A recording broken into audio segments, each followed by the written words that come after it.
آج ہماری صورتحال یہ ہے کہ قربانی ہم سب دیتے ہیں، ہمارے حکمران بھی قربانی دیتے ہیں، ہمارے ایم این ایز اور ایم پی ایز، ہمارے نمائندے ہمیں بیوقوف بنا کے جو جاتے ہیں وہ بھی قربانیاں دیتے ہیں، لیکن بتائیں کہ وہ اللہ کی خوشنودی کے لیے سب کچھ کرتے ہیں یا کسی اور کی خوشنودی کے لیے؟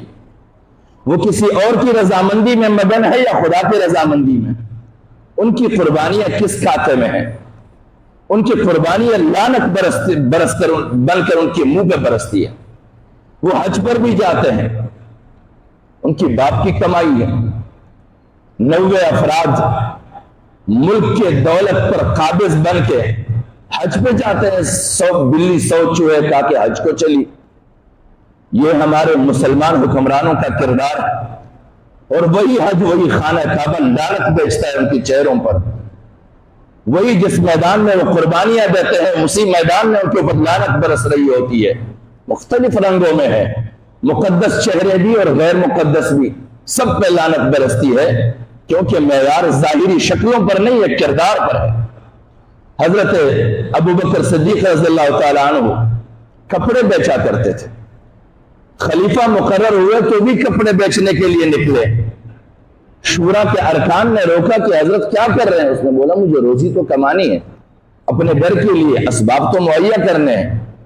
تو اس نے کہا کہ آپ اپنا یہ بقیہ وقت بھی ریاستی معاملات کو دے دیں، بیت المال سے تمہیں دیا جائے گا۔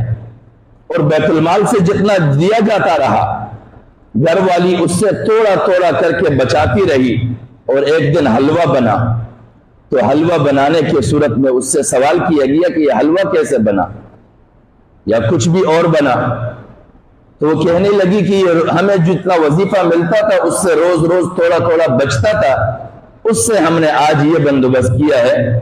تو اس نے بیت المال میں اطلاع کر دی کہ اتنا ہمیشہ کے وظیفے سے کاٹ دیا جائے، یہ بنیادی ضروریات میں نہیں۔ آج وزیر بھی بنتے ہیں، عیاشیاں بھی کرتے ہیں، مفت پیٹرول بھی لیتے ہیں، مفت ٹیلی فون بھی استعمال کرتے ہیں، مفت ایک گاڑی نہیں، ان کی نسل کی جتنے کارندے ہیں سب استعمال کرتے ہیں، اس کے باپ کے خزانے سے آتا ہے، اور پھر کہتے ہیں کہ خزانے پہ کوئی بوجھ نہیں ڈالا گیا ہے، جو پہلے سے پہلے والے لوٹتے رہے ہم بھی اسی طرح لوٹ رہے ہیں۔ کب تک قوم کو بیوقوف بناتا رہے گا؟ اور قوم پر بھی افسوس ہے کہ کب تک بیوقوف بنتے جا رہے ہیں۔ کسی بھی معاملے میں پوچھیں کیا حالات ہے، میرا کیا تحریک انقلابی عمل ہے، قوم کو فرعون کی ذلت سے اور ان کی غلامی سے نکالا ہے، تو یہ سیاسی عمل نہیں ہے تو کیا ہے؟ اور ان کو اس سے نکال کے باہر لے جا کے شعوری تعلیم دی گئی، ان کی مت اتنی ماری گئی تھی کہ موسیٰ علیہ السلام نے جب قوم کو حضرت نہیں میں ان لوگوں نے بنائے رکھا ہے۔ ہماری قوم کی وہی حالت، ہم ہر چند سالوں کے بعد ایک نیا خدا خود تراشتے ہیں، اور ہم اپنے لیڈروں کو بھی خدا کی طرح پوچھتے ہیں۔ کتنی محبت ہم رکھتے ہیں ان کے ساتھ، خدا کے ساتھ اتنی محبت ہے ہماری؟ اور قرآن کی آیت ہے واضح طور پر کہ یحبونہم کحب اللہ، وہ اپنے مخصوص لوگوں کے ساتھ ایسے محبت رکھتے ہیں جیسے خدا کے ساتھ۔ وَمِنَ النَّاسِ مَن يَتَّخِذُ مِن دُونِ اللَّهِ أَندَادًا يُحِبُّونَهُم كَحُبِّ اللَّهِ، کہ خدا سے ہٹ کر انہوں نے اپنے لیے مخصوص لوگ متعین کیے ہوئے۔